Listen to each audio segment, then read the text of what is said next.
बिस्मिल्लाहिर्रहमानिर्रहीम। अस्सलाम वालेकुम नाज़रीन, आप यूट्यूब चैनल देख रहे हैं। मैं इमरान खान हूँ। सबसे पहले तो आप इस बात पे गौर कीजिए कि एक दिन हुकूमत ये कहती है अपने वज़रा को भिजवा कर के पाकिस्तान तहरीक इंसाफ पर पाबंदी लगाने जा रहे हैं।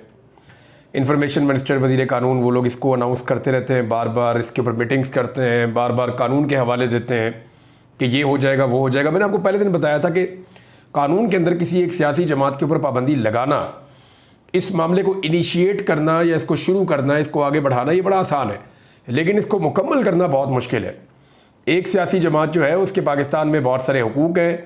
अगर 2/3 अक्सरियत लेने के बाद हुकूमत इन कवानीन को तब्दील कर दे और एक सियासी जमात को ख़त्म करने के लिए एक नया तरीक़ाकार बना दे जो मौजूदा आइन से मुतसादिम हो, तो फिर तो ये कर सकते हैं। लेकिन पाकिस्तान तहरीक इंसाफ जैसी बड़ी जमात को अनाउंस कर देना, उसके ख़िलाफ़ कार्रवाई का आगाज़ कर देना, उसको ख़बरों का हिस्सा बना देना, ये बहुत आसान है। लेकिन उस पर पाबंदी लगा देना ये बहुत मुश्किल है। और पाकिस्तान पीपल्स पार्टी ने ये मत दी PMLN को कि ये मत करना। इससे होगा ये कि पाकिस्तान तहरीक इंसाफ की मकबूलियत में मज़ीद इजाफा हो जाएगा, लोगों की उनके साथ हमदर्दी भी मज़ीद बढ़ जाएगी।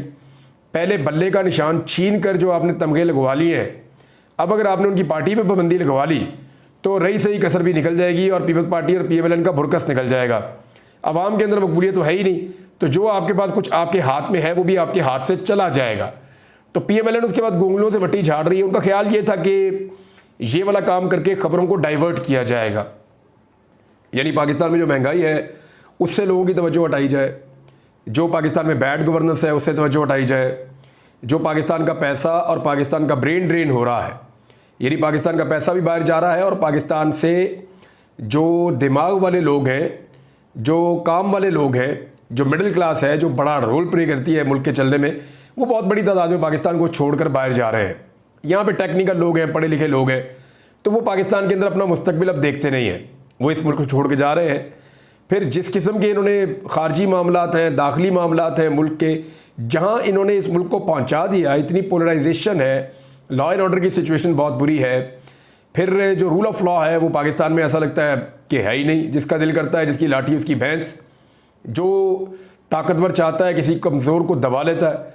तो इस मुल्क में कानून तो है ही नहीं और कानून की अमलदारी तो बिल्कुल ही नहीं है। कानून तो मौजूद है लेकिन अमलदारी करने वाले जो हैं वो किसी और काम में लगे हुए हैं। तो ऐसी सूरत हाल में बजाय इसके कि लोग हुकूमत को बुरा भला कहें, हुकूमत की कारकर्दगी के ऊपर सवाल उठाएं, इदारों की कैपेसिटी और उनकी कारकर्दगी पे सवाल उठाएं, वो करते ये हैं कि सिचुएशन को डाइवर्ट कर दें। क्योंकि इमरान खान बहुत मकबूल है तो इमरान खान को एक नई कंट्रोवर्सी में डाल देते हैं। वो जो एक नई कंट्रोवर्सी है लोग उधर डिस्कस करना शुरू हो जाएंगे, तो इमरान खान की मकबूलियत का इतना फ़ायदा तो हमें हो कि कम से कम लोग हमें थोड़ी देर के लिए भूल जाएं। ये उनका तरीका वारदात है। अब कभी वो कहते हैं जी कि हम इन पर पाबंदी लगवाएंगे, फिर मुज़ाकरात करते हैं, फिर ताख़ीर करते हैं, फिर ताख़ीर करते हैं, फिर भाग जाते हैं और फिर कहते हैं जी हम मुज़ाकरात करना चाहते हैं। यानी अब दोबारा से अपने बंदे भिजवा के पाकिस्तान के TV चैनल्स पे लाइव एक प्रेस कॉन्फ्रेंस चलवाई गई और उसमें पाकिस्तान टेलीविज़न के ऊपर ये चलवाई गई है। और इसमें इस मरतबा मुसद्दिक मलिक साहब को भिजवाया गया कि वो मुसद्दिक मलिक साहब कह रहे हैं कि आएँ जी, बैठें जी, मुज़ाकरात करें जी, हम पाकिस्तान तहरीक इंसाफ को मुज़ाकरात की पेशकश करते हैं। ये पेशकश पहले राना सनाउल्लाह साहब भी करते रहे, ये पेशकश ख्वाजा आसिफ साहब भी करते रहे, ये पेशकश जो है वो अभी मुसद्दिक मलिक साहब कर रहे हैं। PMLN के और बहुत सारे लोग बार बार कहते रहे PTI से कि आकर हमारे साथ बैठें और मुज़ाकरात करें, लेकिन पाकिस्तान तहरीक इंसाफ के चेयरमैन इमरान खान साहब कहते हैं जी मैं मौसम के हाल में बात करूं उनके साथ। उनके पास तो इख्तियार ही नहीं है और वैसे भी उनकी हुकूमत ही नहीं है, वो तो इस वक्त जाली हुकूमत बनाकर बैठे हुए हैं। अब अली अमीन गंडापुर की ये मजबूरी है कि उन्होंने एक सूबा चलाना है। अब वफाक के अंदर चाहे कोई डिक्टेटर बैठा हो, वफाक के अंदर चाहे कोई जाली हुकूमत बैठी हो, वफाक के अंदर चाहे कोई भी बैठा हो, काला चोर बैठा हो, उन्हें बात करनी पड़ेगी। उन्हें बात इसलिए करनी पड़ेगी कि उनको अगर अपना सूबा चलाना है तो वफाक के साथ चीज़ें तय करनी पड़ेंगी। बहुत सारे महकमे, बहुत सारे इख्तियारात और फंड्स जो है वो वफाक के पास है, वो अपना हक लेने के लिए बार बार जाएंगे, जाके उनसे बात करेंगे। लेकिन इमरान खान साहब की ऐसी कोई मजबूरी नहीं है, या पाकिस्तान तहरीक इंसाफ जो बतौर अपोजिशन इस वक्त मौजूद है कौमी असम्बली में, उनकी ऐसी कोई मजबूरी नहीं है। यानी उन्हें नहीं लगता कि उन्हें इस वक्त इन लोगों से मुज़ाकरात करने चाहिए, ये गैर संजीदा है। दूसरी तरफ पाकिस्तान पीपल्स पार्टी जो है वो बड़ी बारीक वारदात डालती है। वो बार बार ये कहते हैं कि तहरीक इंसाफ पॉलिटिकल पार्टी की तरह बिहेव करे, वो पॉलिटिकल पार्टी बन के दिखाए। भाई और पॉलिटिकल पार्टी क्या होती है, उन्होंने आपसे ज़्यादा सीटें ले ली हैं, और पॉलिटिकल पार्टी क्या होती है, उन्होंने PMLN से भी ज़्यादा सीटें ले ली हैं। और पॉलिटिकल पार्टी क्या होती है, उन्होंने पाकिस्तान की बदतरीन धांधली, फस्तायत और जबर का सामना करके पाकिस्तान में इंतखाबी निशान ना होने के बावजूद पाकिस्तान में सबसे ज़्यादा सीटें ले ली हैं। तो इससे ज़्यादा पॉलिटिकल पार्टी और क्या होती है। मेरे ख्याल में पाकिस्तान पीपल्स पार्टी को अपने इस वक्त का जो उनका स्ट्रक्चर है उस पर, इस वक्त का जो उनका तर्ज अमल है उस पर, और जुल्फ़िकार अली भुट्टो और बेनज़ीर भुट्टो की सियासत पे, और वो वाली सियासत जब वो इनकलाबी बन गए थे, उस सियासत पे गौर करना चाहिए और देखना चाहिए कि उनकी पार्टी कल कहाँ खड़ी थी और आज वो कहाँ खड़े हैं। क्या वो वाकई जमहूरियत के लिए खड़े हैं या एक जमहूरी सियासी जमात का रोल प्ले कर रहे हैं, और वो ताने दे रहे हैं, धमकियाँ दे रहे हैं दूसरी पॉलिटिकल पार्टीज़ को कि भाई आप जमहूरी बन के दिखाएं। तो जमहूरी कैसे होते हैं, कैसे जमहूरी बन के दिखाएं। 200 मुकदमे इमरान खान पे, उनके 10,000 से ज़्यादा बंदे आपने अंदर डाले हुए हैं, उनके कागजात नामजदगी आप छीन रहे थे, लेवल प्लेइंग फील्ड आपने उनको दी नहीं, पूरे मुल्क में आपने उनको एक जलसा नहीं करने दिया। कराची में आज वो जलसा करें, पॉलिटिकल पार्टी तो जलसा करती है, आज वो जलसा करने आए, आप उन्हें करने नहीं देंगे। इस्लामाबाद में जलसा करने के लिए महीनों से वो लगे हुए हैं, ना इस्लामाबाद हाईकोर्ट कुछ कर पा रही है और ना वहाँ की इंतजामिया इजाज़त दे रही है। पंजाब में रोज़ाना उनके घरों पे छापे पड़ते हैं। तो ऐसी पॉलिटिकल पार्टी आपको कौन सी दूसरी मिलेगी जो इतनी कुर्बानियाँ देने के बावजूद जमहूरियत की आज़ादी और बहाली के लिए जोर लगा रही है, और आप उनको फिर भी ताने दे रहे हैं कि पॉलिटिकल बने। तो पॉलिटिकल क्या वो लोग होते हैं जो रात को आपस में बैठ के मुज़ाकरात करें और तय कर लें कि मेरी बेटी वज़ीर आला, तेरा बेटा फ़लाँ, और उसका बेटा फ़लाँ, मेरा भाई ये, उसका चचा ये, तो सारे मिलके आपस में बंदर बांट कर लेते हैं। तो this is called a political party इन पाकिस्तान। क्या पाकिस्तान में इसी को एक पॉलिटिकल पार्टी हम कहेंगे, या पॉलिटिकल पार्टी की कोई तारीफ आपने गलत बना ली है जिसके ऊपर आप चाह रहे हैं कि पाकिस्तान तहरीक इंसाफ भी चल पड़े। तो एक तो आप ये देखें, मुसद्दिक मलिक साहब ने कहा, और इसमें कुछ और बातें भी की। मुसद्दिक मलिक साहब ने दावा किया कि हमने तो पाकिस्तान तहरीक इंसाफ को कहा था कि आपने ज़्यादा सीटें जीत ली हैं, आप हुकूमत बना लें पाकिस्तान में, लेकिन आपने हुकूमत नहीं बनाई, आप इंतशार करना चाह रहे थे, आपका वो मकसद नहीं था, आप कुछ और करना चाह रहे थे, तो फिर हमें मजबूरन हुकूमत बनानी पड़ी। ये बातें मुसद्दिक मलिक साहब ने की हैं। तो मैंने सिर्फ इन बातों को चेक करने के लिए, रीचेक करना चाहिए आपको, 9 और 10 फरवरी के अखबारात निकाले। अब मैं आपके सामने भी रखने लगा। ये एक्सप्रेस अखबार है 9 फरवरी का, इलेक्शन से अगले दिन सुबह का। इसके अंदर जो एक्सप्रेस अखबार का जो फ्रंट पेज है, उसकी ऊपर वाली लीड जो है फ्रंट पे, वो क्या कह रही है? वो कह रही है कि भगोड़े की जमात शिकस्त से दो चार, 150 से ज़ायद नशिस्तों पर बरतरी, अवाम का मैंडेट जीत गया, हुकूमत बनाएंगे पाकिस्तान तहरीक इंसाफ। और फिर उसके बाद लिखा है कि हमें रिजल्ट नहीं दिया जा रहा। बैरिस्टर घोर साजिश के तहत किसी लाडले की विक्ट्री स्पीच करवाने की कोशिश अगर की गई तो अवाम कबूल नहीं करेंगे, ये अली जफर साहब ने कहा। अवाम मुजालिम के बावजूद बाहर निकले, मुबारकबाद देना चाहता हूँ। इमरान खान पाकिस्तान के वज़ीर आज़म होंगे, ये भी स्टेटमेंट है हमाद अज़हर का। नताइज को तशवीशनाक सुस्त रवि का शिकार किया जा रहा है, उमर अयूब ने इसकी निशानदेही कर दी। मैंने रात को 11 बजे वीलॉग किया था, 8 फरवरी की रात 12 बजे आया था। उसमें मैंने बताया था कि 180 नशिस्तों पे पाकिस्तान तहरीक इंसाफ अभी आगे चल रही है। बहुत भी रिजल्ट अगर यहाँ से तब्दील हुआ तो 150 तो वो डेफिनेटली जीत जाएंगे, और ये सबको लग रहा था। लेकिन फिर हुआ क्या? फिर नताइज अचानक बदलने लगे। अब मैं आपको लेकर जाता हूं, जब ये देखें पहले दिन पाकिस्तान तहरीक इंसाफ 150 से ज़ायद नशिस्तों के ऊपर उनकी बरतरी थी, अवाम का मैंडेट जीत गया, ये अखबारात में लिखा हुआ था। और जो नंबर आए हुए थे वो नंबर्स क्या बता रहे थे? वो उस वक्त यही बता रहे थे कि पाकिस्तान तहरीक इंसाफ के हामी उम्मीदवारों को, आज़ाद उम्मीदवारों को बरतरी हासिल है। ये अखबारात के अंदर खबर छपी हुई थी।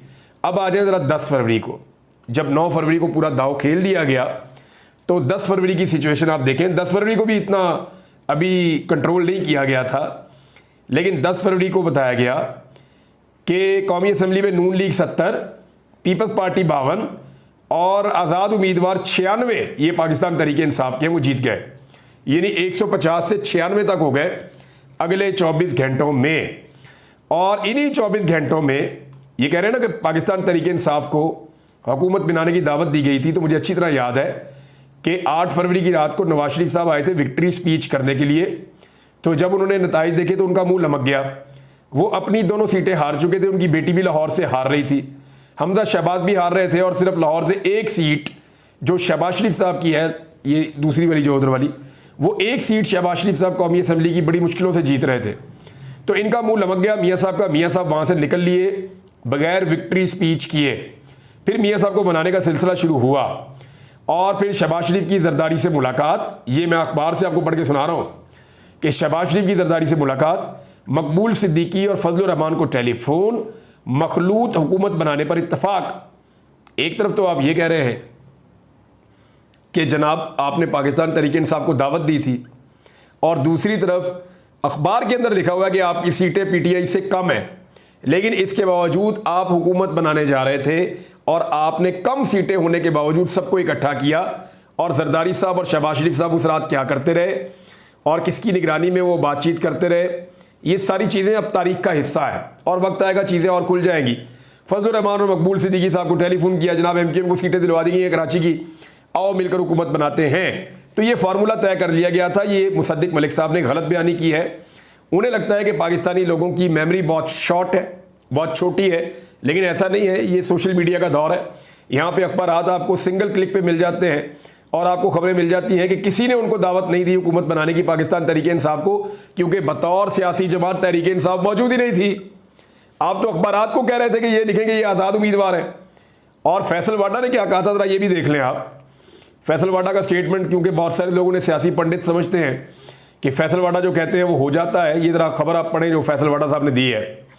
वो ये कह रहे हैं कि 72 घंटे में आज़ाद उम्मीदवारों की तादाद 35 पर आ जाएगी। यानी ये पीटीआई के जो आज़ाद उम्मीदवार जीते हैं हमायत याफ्ता, ये 95 प्लस हैं, लेकिन ये 72 घंटे के अंदर अगले 3 दिन में 35 पर इनकी तादाद आ जाएगी। ये फैसल वाडा ने दावा किया था। वो आज तक 35 की तादाद नहीं आई, बल्कि 39 तो वो हैं जो पाकिस्तान तहरीक इंसाफ के डिक्लेयर हुए और 41 वो हैं जिन्होंने अपने कागजात बयान हल्फी वाले जमा करवा दिए। इसके अलावा दीगर कुछ सीटें उनसे तहरीक इंसाफ से छीनी भी गई हैं। वो मामला अभी ट्रिब्यूनल में चल रहे हैं, देखते हैं कि उसके ऊपर क्या होता है। तो अभी ये एक्चुअली कह क्यों रहे हैं कि मुज़ाकरात पे आज, ये बड़ा सवाल ये है। देखिए, मुज़ाकरात की दावत इसलिए दी जा रही है कि मौजूदा हुक्मरानों को सबसे ज़्यादा डर इस बात का है कि कहीं ऐसा ना हो कि वाकई में एस्टेब्लिशमेंट न्यूट्रल हो जाए।